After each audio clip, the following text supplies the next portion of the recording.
Salam dan salam sejahtera kepada saudara dan saudara sekalian. Apa kabar semua? Sudah tentu kita merasa penik karena kita kembali lagi ke PKP. Jadi saudara-saudara sekalian, dalam keadaan seperti ini, mari kita fokuskan diri kita kepada Tuhan. Saya percaya Tuhan mengizinkan semua perkara ini kepada kita, ada sesuatu yang baik di dalamnya. Amin saudara.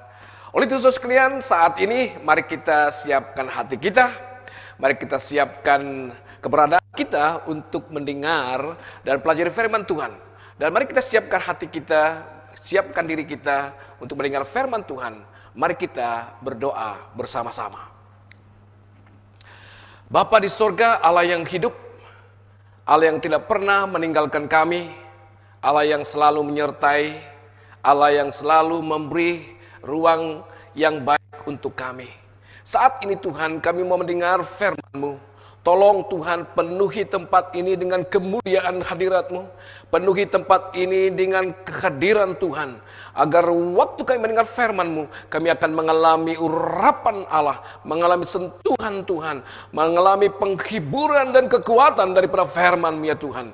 Oleh itu Tuhan, pada saat ini urapi hamba-Mu yang menyampaikan firman-Mu, agar firman-Mu sampai kepada setiap kami, dan Engkaulah ditinggikan, Engkaulah dimuliakan ya Bapa. Terpuji nama-Mu Tuhan. Kami berdoa dan mengucap syukur hanya dalam nama Tuhan Yesus, penyelamat kami yang hidup.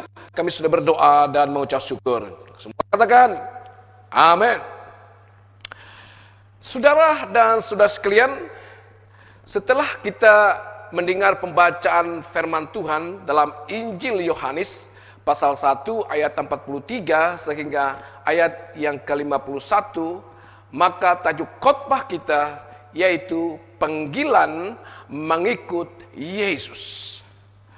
Dalam Yohanes pasal 1 ayat 43 hingga 46 mengatakan, keesokan harinya Yesus mengambil keputusan untuk pergi ke Galilea.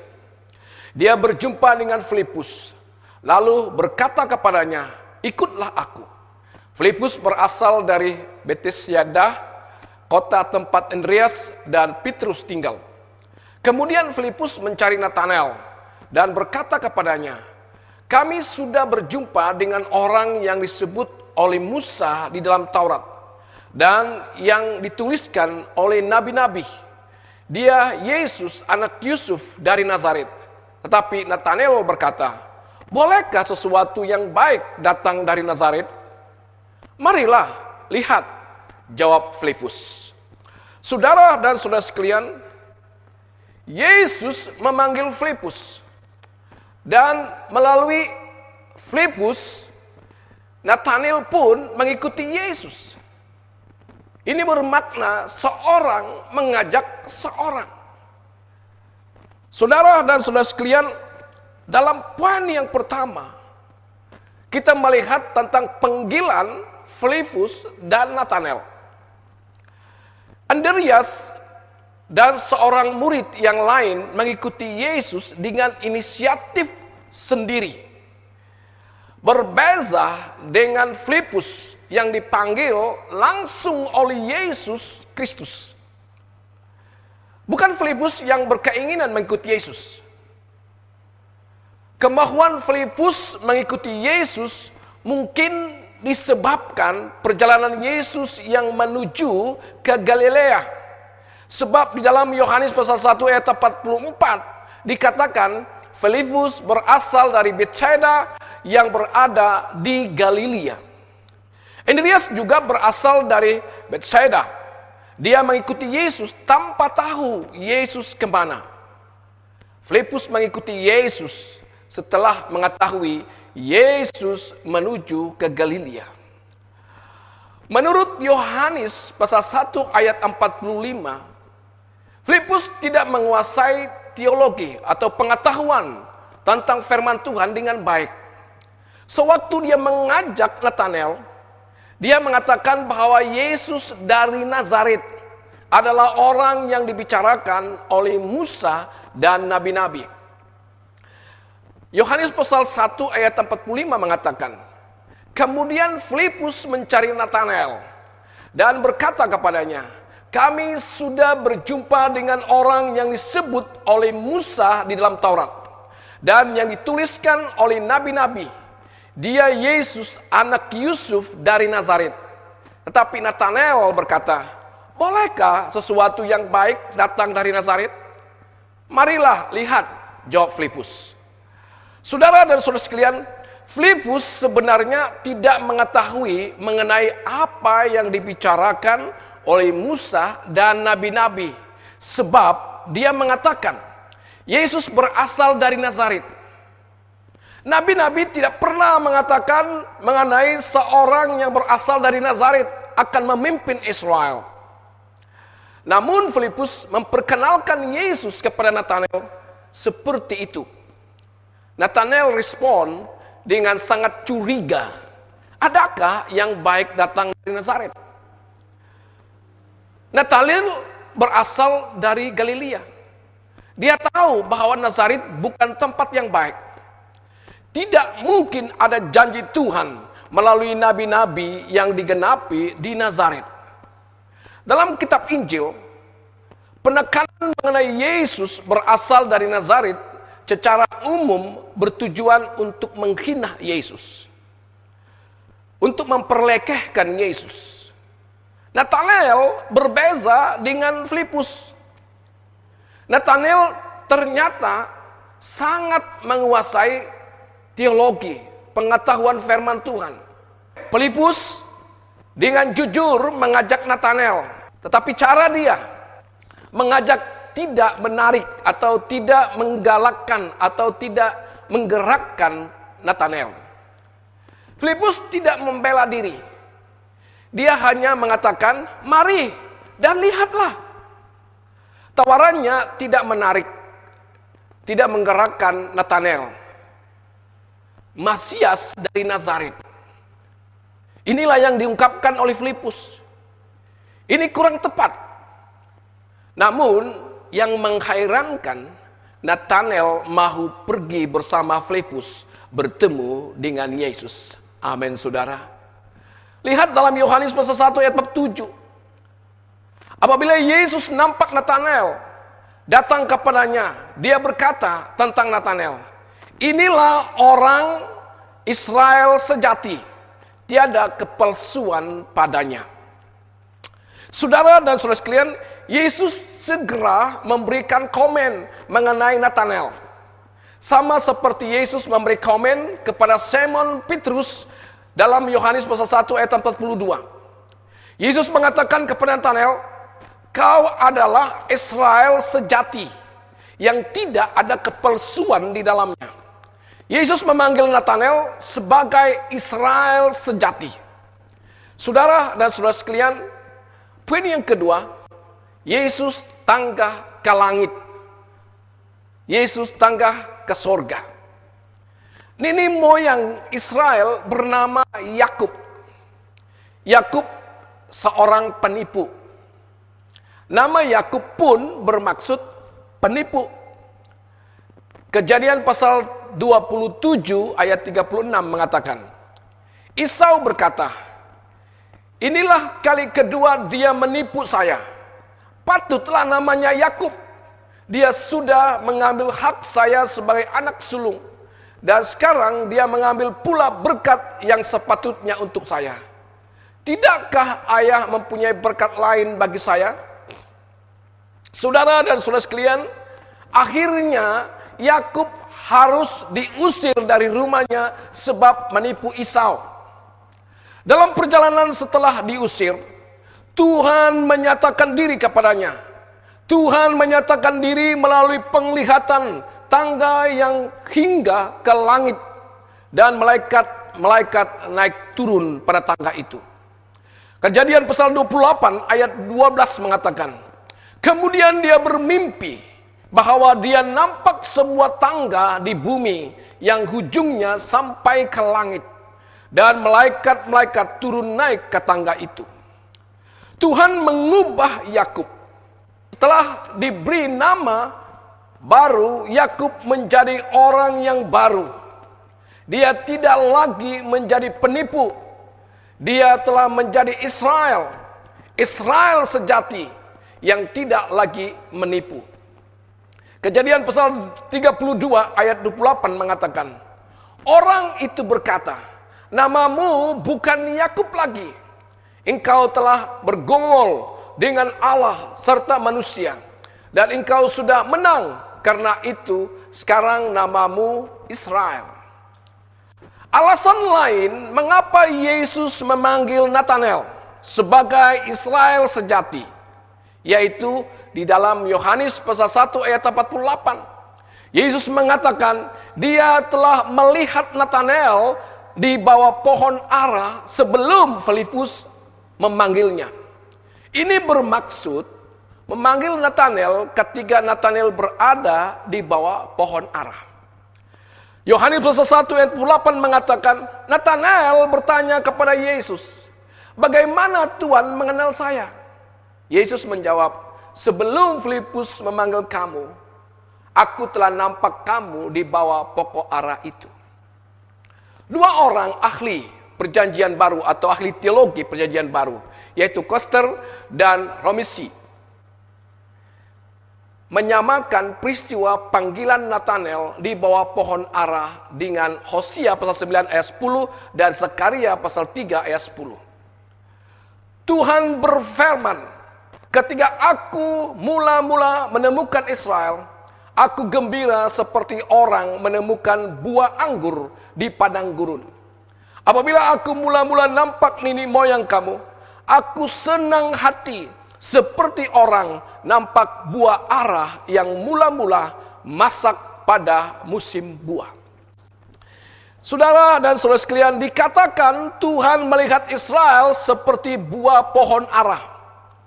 Yesus mengetahui bahwa Filipus memanggil Nathanael ketika Nathanael di bawah pohon ara. Yesus mengatakan bahwa dia melihat ketika perkara itu terjadi. Ini bermakna Yesus sedang menyamakan dirinya dengan Allah.